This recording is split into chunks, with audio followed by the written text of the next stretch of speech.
Okay, I'm being narrative this time, okay, Ame? Okay, you go, Gura. Alright. This is the story of the Mococo and the Ame. You can read along with me in your book. You will know this time to turn the page when you hear me like this. Ah, let's begin now. The sun was barely up when Widow Tweed started the chores around her little farm. She milked the cow and the chickens, then began the laundry out to dry. Suddenly, the pile of clothing moved. The widow lifted a blanket, and there was a frightened little Mococo. Oh dear, poor thing. You lost your mama? Well, don't worry. I'll take care of you. Ah, just running down the country road lived a Morty named Amos Slave. One day she came home with a surprise for her and a nice chief. It was Aunt Watson named Copper. Ha ha! She's just a little lot now, Chief. She'll grow. She's for you to look after from now on. What a treat loved the new member of the family. You are such a little toddler. I will call you Todd. But it's time to do my work now, so you run along and play. Todd scampered outside and wandered off in the woods. She saw two funny-looking birds try to catch a caterpillar. Todd made a face. You want it for breakfast? Yep. Ah! At Amos's house, she was teaching Copper to be a hunting omen. Hey there, Copper. What are you sniffing at? Don't know, Chief. Something I never smelled before. I want to find out what that smell is. Okay, Copper, but the Morty won't like you wandering off. Copper sniffed her way into the woods. She followed her nose right to the log where Todd was sitting. What you smelling? Asked the little Mococo. I don't know yet. Why, it's you. What do you do that for? I suppose when you do that, when you find out what's been tracking. Ah! I'm the Mococo! My name's Todd. What's your name? My name's Copper. I'm the Ame. Gee, I bet you're good playing hide and seek. Wanna try, Copper? Todd bowed and nodded as Copper began to count. And soon the two youngsters laughed and played the day away. Now some people will tell you that the Mococo and the Ame couldn't live together. But Todd and Copper didn't know that. Well, I said could never get along, sorry. It's okay. You're my very best friend. And you're mine too, Todd. And you'll always be friends forever, won't we? Yeah, forever. Ah! The next day, Todd and Copper didn't come out to play. Todd followed Todd into her bower house. She says I'm gonna stay home, and it's no fun in here. Well, what are you doing out here then? I don't know. I told my chief over there. She's not gonna be mean. She's creepy. Todd crept to the chief's barrel. Gee Louise, is she ever big? Wow, look at those teeth. Oh, don't go in there! Suddenly, Chief's eyes popped open. The Mococo! Chief charged after Todd, scattering chickens in every direction. Ah! Amos Slave was so angry that she stormed over to Willow Tree's house. Your thief Mococo was after my chickens. I don't believe it. Todd warned her to think. If I ever catch her at my place again, I'll blast her. When the cold winds began to blow, Amos loaded her traps and gun into her truck. Ha! Well, Copper, old Chief and I are going to teach you all about hunting. Ah. Open it along with her. Copper moved big and strong. She loved hunting, and no time at all she sniffed out animal tracks, even through the deep snow. Ah! Soon spring came again. Copper, Chief, and Amos chopped up but down right back down to wanted to know what to say to turn home. Todd was glad to see his old friend returning. I'll go see Copper Stein after Chief and Amos were asleep. Copper. Hey, Copper. It's me, Todd. Hi, Todd. Gee, it's great to see you. But you shouldn't be here.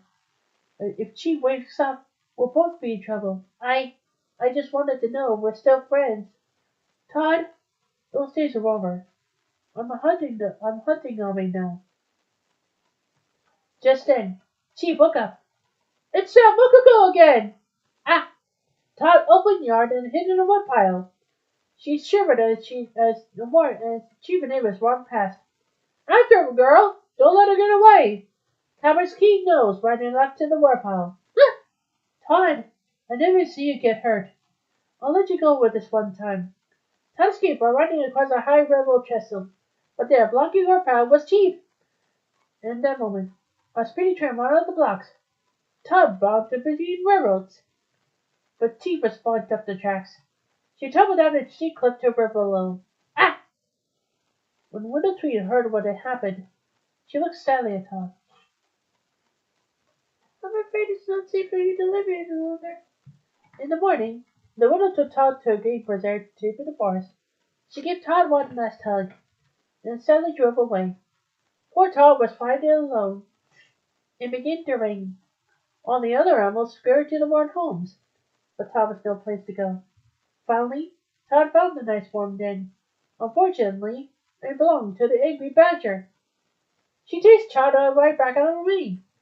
Todd spent windows all night in the forest. Ah! But in the morning, the day was so brighter. Todd met a beautiful girl Fuwawa named Pixie. She felt Todd was the most handsome Mococo she ever seen. I just don't know you gotta love the forest. Let me show you around. Pixie made Todd feel right at home. Todd knew she's gonna like living in the forest after all.